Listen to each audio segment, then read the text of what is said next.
Olá pessoal, sou Paula Ribeiro e estamos dando início agora a mais um podcast da Beneficência Portuguesa de Santos.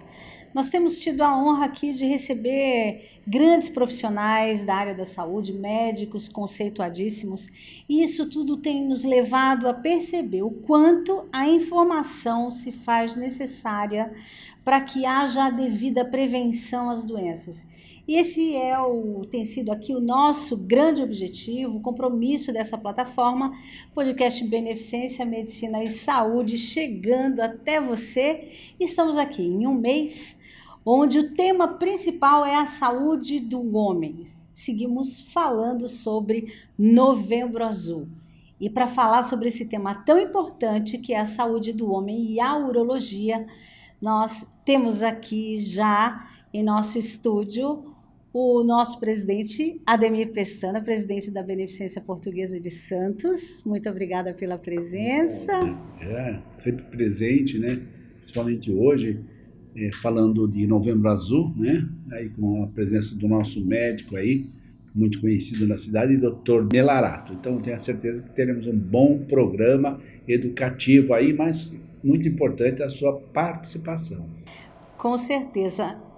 Como o presidente disse, Dr. Walter Melarato, urologista cirurgião, médico que opera aqui na Beneficência Portuguesa, formado pela Santa Casa de São Paulo, com residência em cirurgia geral e urologia pela Santa Casa de São Paulo, pela Fellow na Fundação Puigvert em Barcelona, coordenador do Serviço de Residência Médica em Urologia do Hospital Guilherme Álvaro. Dr. Walter Melarato, muito obrigada pela sua presença. Obrigado pelo convite. Mais uma vez também agradeço ao Ademir pelo convite.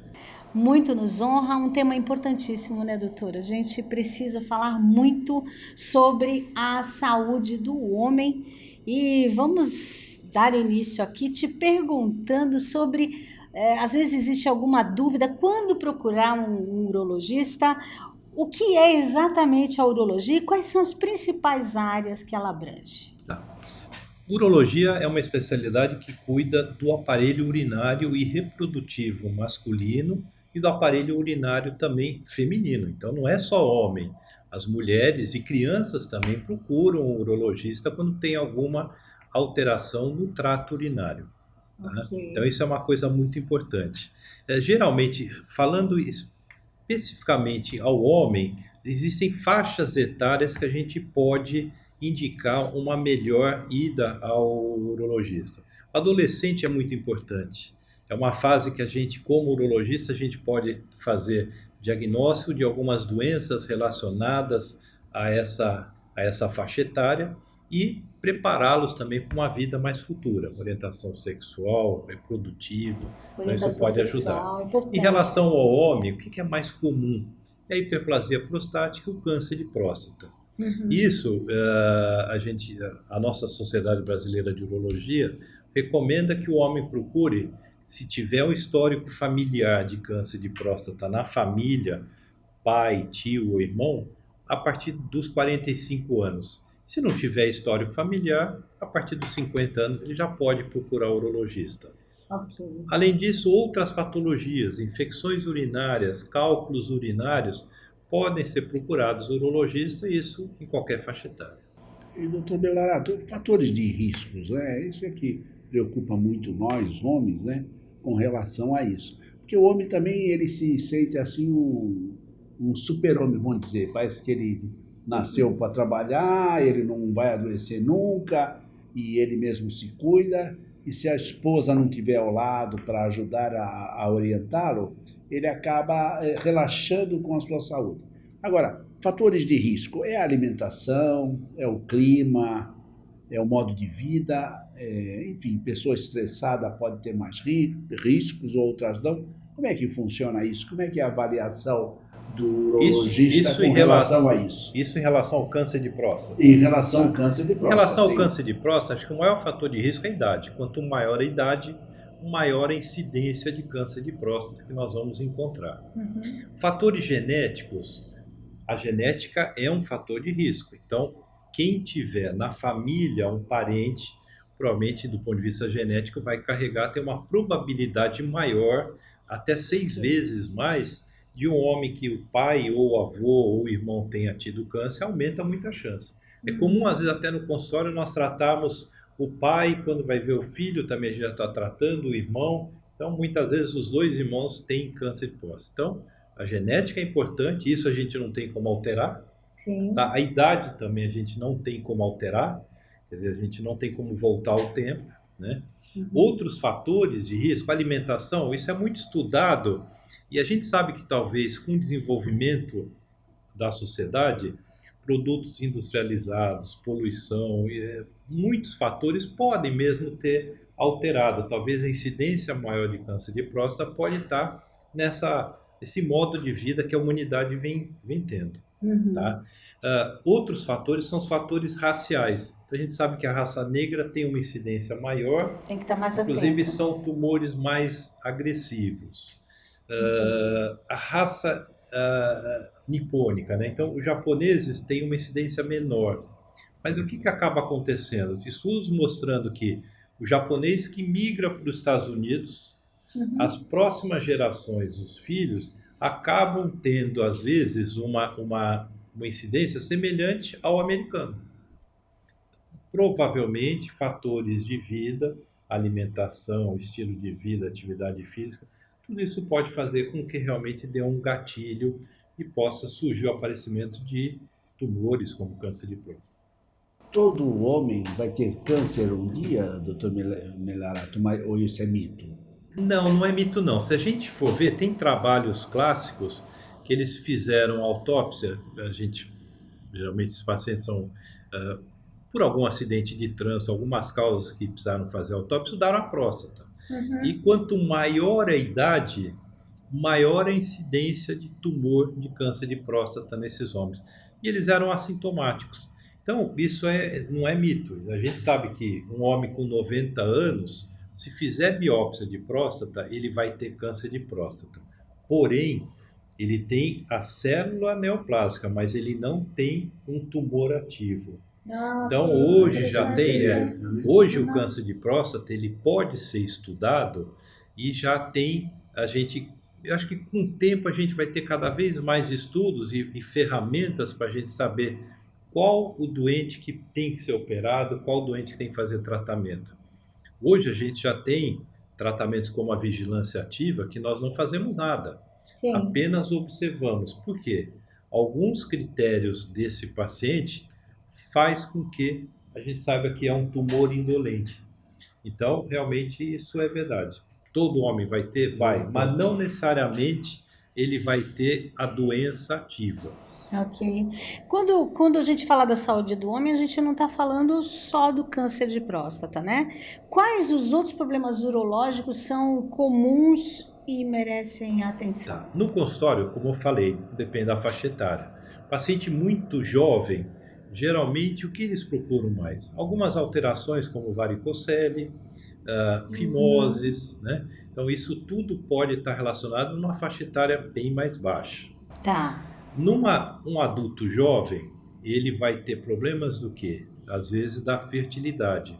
Então são pacientes que têm dificuldade em engravidar e que a gente vai avaliar essa fertilidade desse homem e do casal. Quanto maior a idade, ele começa a ter alterações na próstata, não necessariamente câncer de próstata, mas a hiperplasia prostática benigna, que é a patologia mais comum no consultório do homem, que ele tem aquela dificuldade para urinar devido ao aumento da próstata. Vamos falar um pouquinho para quem está nos assistindo sobre esses sintomas. Que sintomas a gente percebe que é hora desse homem procurar um urologista? Antes de mais nada, ele deve procurar mesmo se não tiver sintomas. Então, como eu falei, a partir dos 45, se ele tiver o histórico familiar, e a partir dos 50, se ele não tiver. Então, nesse caso, nessa faixa etária, procurar sempre. Porque, às vezes, o câncer de próstata, muitas vezes, ele é assintomático. Ele não dá sintoma nenhum. Ele vai fazer o exame de sangue, que é o PSA, e mostra que tem um aumento, e a gente acaba descobrindo que tem um câncer de próstata. Abaixo de 45, 50 anos, se ele começar a ter alguns sintomas urinários mesmo. Então, os principais Como sintomas... assim, sangue na urina, assim? Pode ser. Então, sangue na urina, ardência para urinar, o esforço miccional, o jato muito fraco, à noite vai muitas vezes no banheiro, urgência Ir à miccional. noite muitas vezes ao banheiro não é um Não bom é, indício. não é um sintoma clássico de câncer de próstata. Ele tem Tá. várias patologias que podem fazer com que o homem vá várias vezes. A idade é um fator, porque a bexiga não fica tão rígida, tá? Dependendo se ele faz uso de muita água à noite, ou de álcool, ou algumas medicações que induzem a que ele produza mais urina à noite. Então é um dos sintomas, mas não necessariamente é um sintoma específico de câncer de próstata. A urgência Urgência miccional, miccional, ela por exemplo, que a bexiga fica preguiçosa ou Não, qual é não, o sintoma? Por que a que urgência ocorre miccional isso? é quando o homem começa a ter o sintoma, que ele está com vontade de urinar, ele tem que ir logo. Aham. Então isso muitas vezes é estimulado pelo barulho de água, isso é muito comum, que é psicologicamente, escuta o barulho da água, ele sente essa vontade. Então, sente que está próximo do banheiro. E tem um fator, Chegar. fator Isso. que desperta o homem aí no banheiro, que é muito comum, talvez muitos que estejam vendo, eles vão relatar, que é a síndrome do elevador ou a síndrome da garagem. É o homem que Olha, está... tem síndrome da garagem. Tem a síndrome da garagem. A síndrome da garagem é quem mora em casa e síndrome do elevador quem mora em apartamento. Isso é muito comum. É o paciente que chega em casa com um pouquinho de vontade, quando ele vira a esquina, quando ele está chegando na garagem ou está chegando no elevador, ali dispara. Muitas vezes Acho que o muitos relato... homens estão se identificando com Mas isso. é psicológico ou Ele é psicológico. a própria condição da assim, próstata existe o... estimula para isso? A micção tem um aspecto, tem um fator psicológico quando vai induzir o mecanismo. Quando dispara para a urinagem, tem todo um mecanismo neurofisiológico que vai fazer com que o homem urine, ou a mulher. Então, existem estímulos que externamente estimulam esse reflexo. Então, o barulho de água é um fator, e essa proximidade. Ele falou, mas se eu estou na praia sentado numa barraquinha, eu não tenho do vontade. banheiro que eu falei aqui. Se A eu proximidade do banheiro. Na realidade é isso. Né? Isso é muito comum mesmo, e é um dos sintomas que é muito comum nós observarmos nesses pacientes. Doutor, quais são os avanços mais recentes no diagnóstico e no tratamento do câncer de próstata? Tá. Vamos contar novidade aqui para eles. Tá. Diagnóstico tem alguns avanços que já está em uso, que são testes genéticos que a gente consegue fazer para saber se ele tem uma probabilidade de ter câncer ou não, que faz uma análise de um perfil genético, que tem para câncer de mama também. Né? Então você pode fazer um perfil genético seu e que você vai ver a probabilidade de você desenvolver um câncer de próstata ou não. São exames muito caros, são poucos centros aqui no Brasil que podem fazer, mas isso pode ajudar a definir um tipo de tratamento.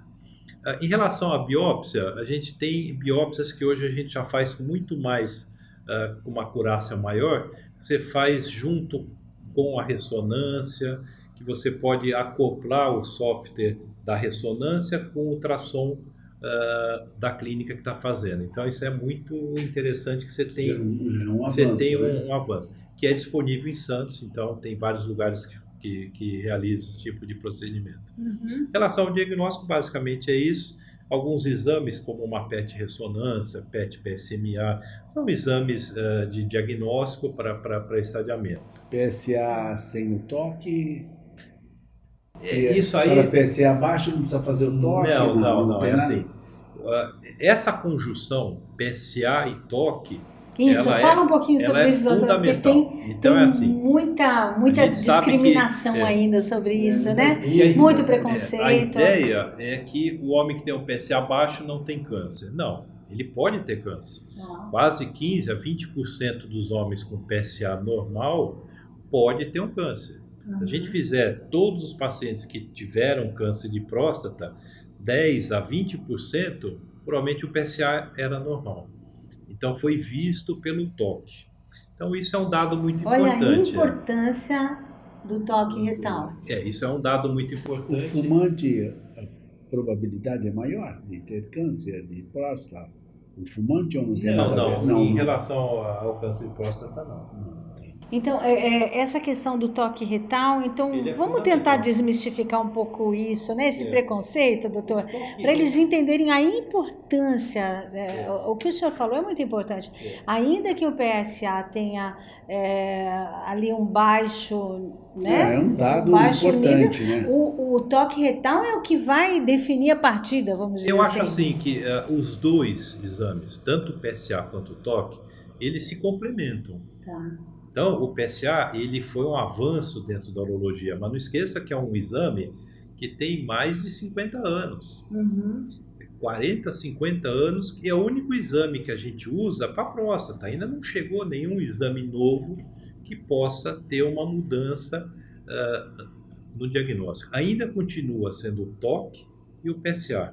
Então, essa junção dos dois exames são fundamentais, porque em muitos casos o PSA está normal, mas o toque a gente consegue ver uma alteração. E nesse exame de toque, quando é que se percebe que esse paciente está ali com câncer? A gente sabe que a próstata ela é facilmente tocável pelo toque retal. Mas o tamanho dela não sempre quer dizer que ela está com câncer, como a Paula perguntou, né? O que muda é a consistência. Então, com a experiência, quer dizer, a gente aprende que a próstata ela tem uma consistência. A gente brinca que a próstata ela tem uma consistência como se fosse o lábio. Então, Normal. Não, ela é normal. Essa é a próstata normal. Quando o urologista faz o toque, essa consistência do lábio é normal, é uma próstata normal. Ela é mole, ela é fibroelástica, é um toque normal. Quando ele sente já um endurecimento ou um nódulo endurecido, é que aí isso a gente... é imediato, né? Porque é no momento E aí do toque. sim a gente vai comparar com o PSA, e aí sim a gente pode ter avanços, né? Ter novas Já é medidas. caso cirúrgico? Né? Não. Aí tem vários exames. E para refinar melhor ainda o toque e o PSA, a gente tem a ressonância multiparamétrica, que é um exame que hoje já vem mais um exame para auxiliar, não só no diagnóstico, Como tem evoluções, né? Muito. não só para ajudar no diagnóstico, como também para, se ele tiver um câncer, como estadiamento, porque ela já vai ver toda a pelve, todo o abdômen inferior, já vai ver se tem metástase ou não.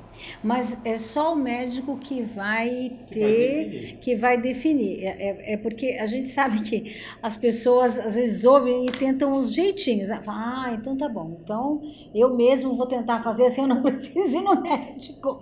Não é isso, não é, doutor? Então precisa ser um profissional para que isso possa ser feito da forma adequada ali, para se poder ter esse diagnóstico, né? E o mais importante é que a ressonância, a gente sempre vai utilizar a ressonância quando a gente tem um toque alterado ou um PSA elevado.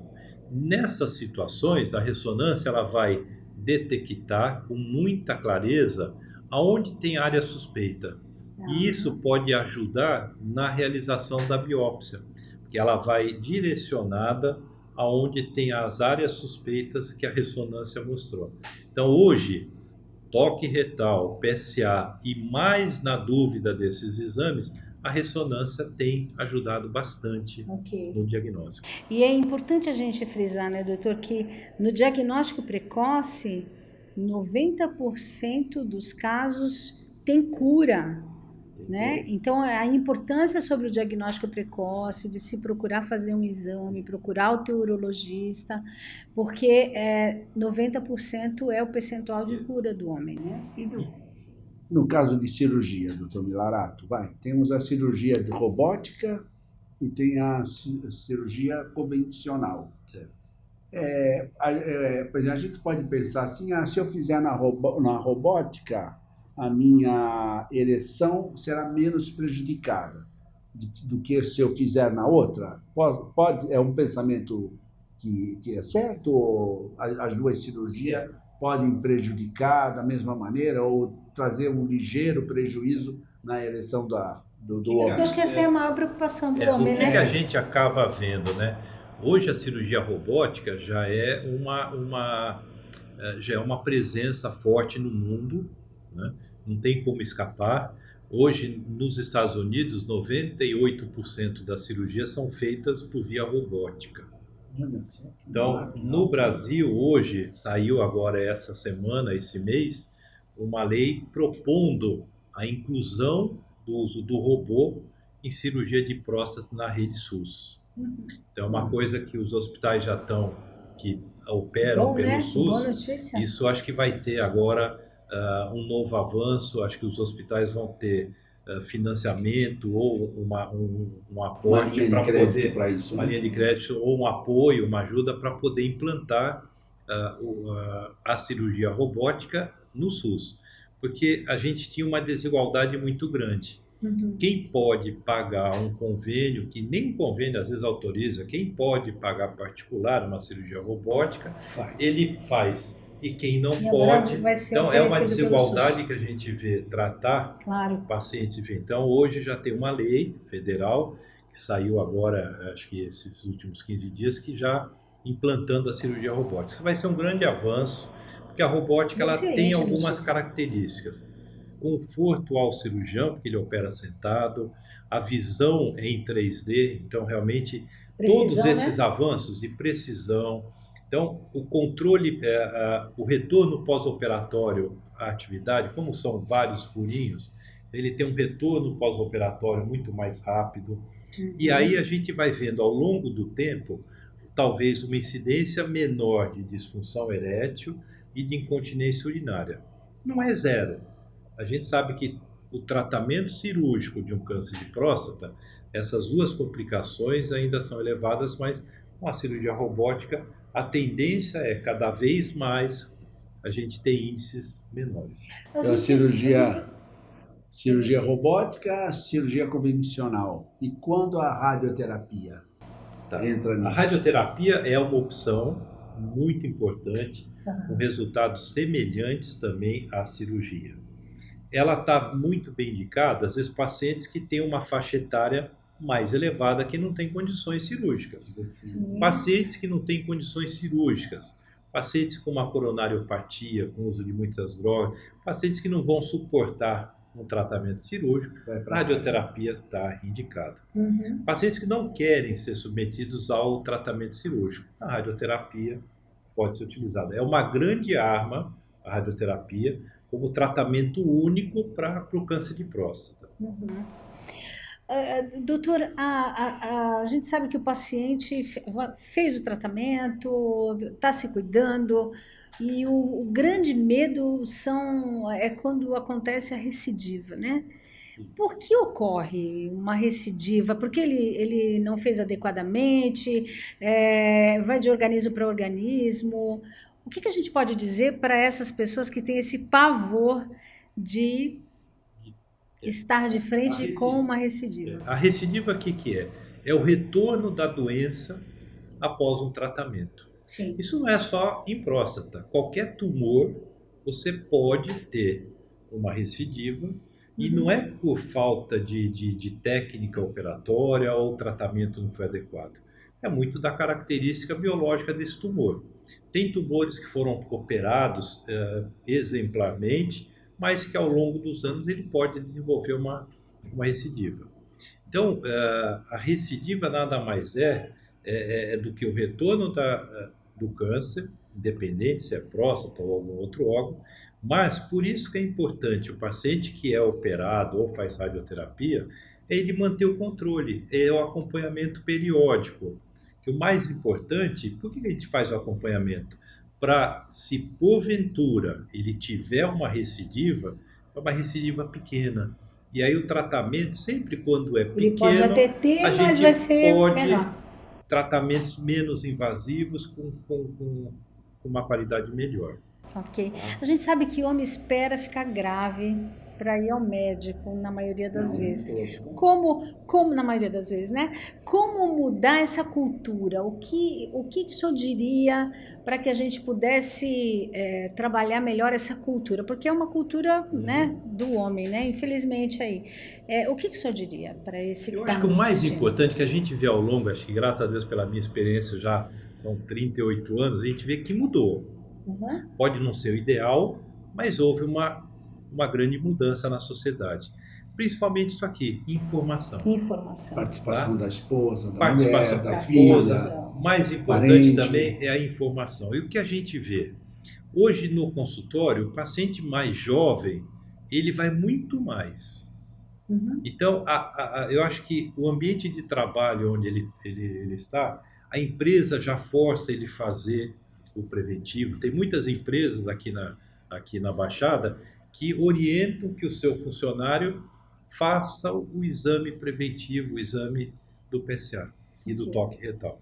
Então, eu acho que o mais importante, eu acho que é tempo. Sim. É tempo que mais alguns anos talvez a gente vai ter uma procura ao urologista como a mulher procura o ginecologista. Mas acho que a informação acho que é Doutor, essencial. o tempo passa muito rápido aqui, o assunto é extremamente interessante e nós, no dia 28, estaremos lá na Arena Portuário com a partida Médicos versus Pacientes e antecedendo essa partida nós vamos ter o futebol feminino, esposas em campo versus profissionais de saúde, para que as esposas sejam estimuladas aí e se conscientizem de que há necessidade de entrar em campo pela saúde do homem. Uma mensagem rápida sua, dentro dessa campanha do Novembro Azul, a esse homem que nos assiste nesse momento. Tá. Nesse mês tão importante, que é o Novembro Azul, que é uma campanha mundial, é uma campanha de conscientização. Não só o câncer de próstata, mas sim a saúde do homem. O homem tem que se cuidar, ele não pode ter esse medo que ele é o super-herói, que ele não vai conseguir falhar num certo momento em relação a alguma doença ou não. Então, o mais importante é, se você tem histórico na família, procurar após os 45 anos. Se não tiver histórico na família, após 50 anos, procure o seu urologista, o seu clínico, pelo menos, para iniciar essa realização de exames preventivos. Não só sobre o câncer de próstata, mas outras doenças silenciosas, diabetes, obesidade, hipertensão arterial, que faz parte também da saúde do homem. Exatamente, é isso. Podcast Beneficência, Medicina e Saúde chegando até você. Eu quero agradecer aqui a presença do presidente Ademir Pestana, Dr. Walter Melarato. Obrigado. E chegamos aqui ao fim de mais um podcast. E é isso, informação chegando até você é sempre o compromisso dessa plataforma. Até a próxima. Tchau, tchau.